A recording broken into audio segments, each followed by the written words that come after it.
샬롬. 오늘도 하나님의 말씀으로 하루를 시작하신 여러분들에게 하나님의 은혜와 평강이 충만하게 넘치시기를 간절히 축복합니다. 모세의 기도를 들으신 하나님께서 그를 위로하시고 힘을 더하여 주셨습니다. 모세에게는 이스라엘 백성을 출애굽시키라는 사명이 주어졌습니다. 성경이 족보를 기록할 때에는 몇 가지 목적이 있습니다. 특히 본문의 흐름은 모세와 아론의 계보를 집중적으로 소개하고 있죠.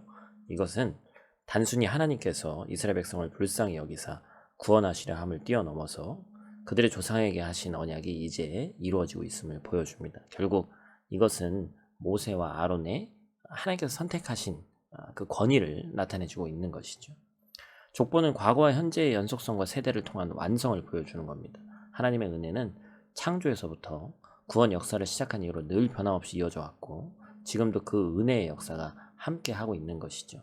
모세와 아론의 권위는 그들의 뛰어남에서 기인한 것이 아니라 하나님께서 선택하신 또한 하나님의 언약 안에 있음을 우리는 기억해야 됩니다. 오늘 본문의 말씀을 통해서 하나님께서 계획하신 이 은혜의 언약을 어떻게 이루어가고 성취하시는지를 함께 살펴보도록 하겠습니다.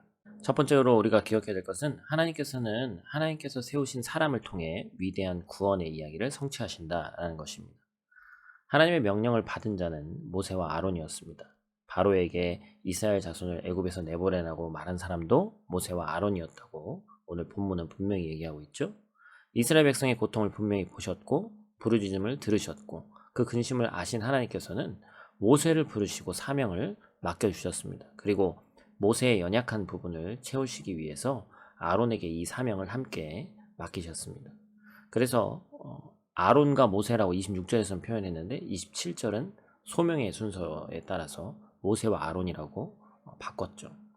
본문의 계보에서도 살펴보았지만 모세와 아론은 야곱의 12아들 중 셋째인 레위의 후손이었습니다. 장자의 가문이 아니라는 것이죠.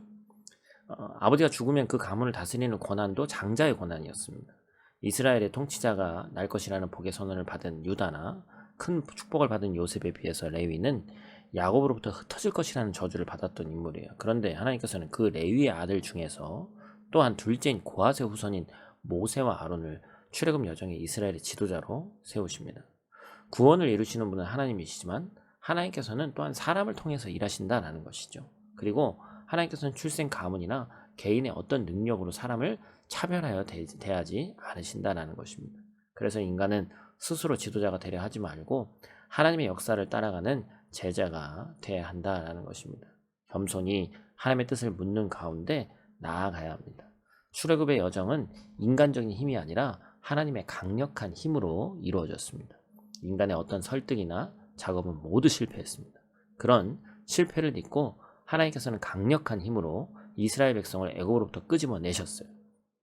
모세는 탄식했고 자격이 없다고 할 수 없다고 하소연합니다. 그럼에도 불구하고 하나님께서는 이스라엘을 인도해 가시는 거죠.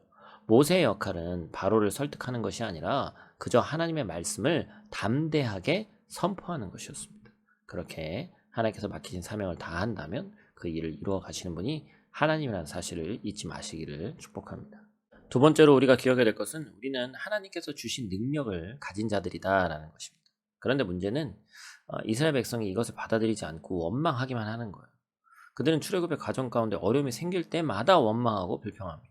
심지어 그냥 애굽에서 종으로 살다가 죽는 것이 더 나을 뻔했다고 참 참담한 말을 하죠. 26절 이하의 말씀에 보면 이스라엘 자손을 군대로 표현하고 있습니다.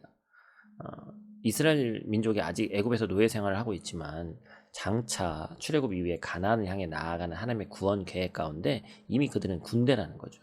군대는 무언가를 지키기 위해서 존재합니다. 싸우지 않고 존재만으로 지킬 수 있다면 오죽 좋겠어요. 그러나 싸움이 필요하다면 물러서지 않고 치열하게 싸워야만 하는 것이 군대죠. 싸움을 두려워해서 도망치기만 한다면 군대의 존재 이유가 사라지는 것이죠. 우리 또한 마찬가지입니다. 영적인 우리는 하나님의 군대예요. 그리고 하나님께서는 우리를 그리스도의 군대로 부르셨습니다. 이스라엘 백성도 그랬지만 우리도 세상을 살아가면서 참 많은 유혹을 받고 있습니다. 악한 세력이 이스라엘의 가나안을 향해 나아가는 것을 방해했듯이 우리가 하나님의 나라를 세워 나가는 것에 대해서 넘어뜨리려고 하는 사단의 많은 유혹이 있습니다. 우리는 살아가는 모든 세월 가운데 믿음의 선한 싸움을 다하는 군대라는 사실을 잊지 마시기를 축복합니다. 사랑하는 성도 여러분, 하나님께서는 사람을 통해서 위대한 구원 이야기를 성취하십니다. 그래서 우리는 말씀과 기도 가운데 준비된 사람이 되어야 합니다. 우리가 삶의 여정에서 어떻게 그리스도의 구원 역사에 함께 동참해 갈 수 있을지 한번 기도해 보시기를 바랍니다. 또한 그것을 감당할 수 있는 힘은 오직 주님의 은혜에 있음을 고백하시기를 바랍니다. 오늘 하루도 주어진 말씀 붙잡고 승리한 하루 되시기를 축복합니다. 기도하겠습니다. 능력의 근원 되시는 아버지 하나님, 하나님의 말씀에 복종할 때 하나님께서는 우리에게 능력을 주시는 분이심을 믿습니다. 삶의 여러 가지 문제로 힘겨워할 때 감당할 수 있는 힘과 능력을 주시는 분이 우리 아버지이신 하나님이신 줄로 믿습니다.